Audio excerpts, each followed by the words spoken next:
میرے بھائی، جب آپ تنہا ہوں تو اپنی سوچوں کو کنٹرول میں رکھیں. Don't over think.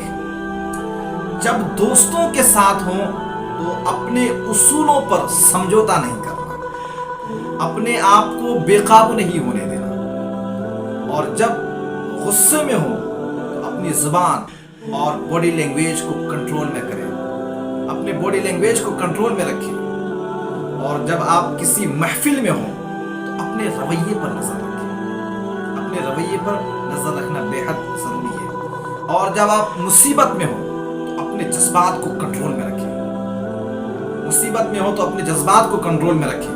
اور جب آپ کو نعمتیں مل رہی ہو اپنے ایگو کو، اپنے غرور کو کنٹرول میں رکھیں. اور امید کا دامن نہ چھوڑیے گا. امید کیا ہے؟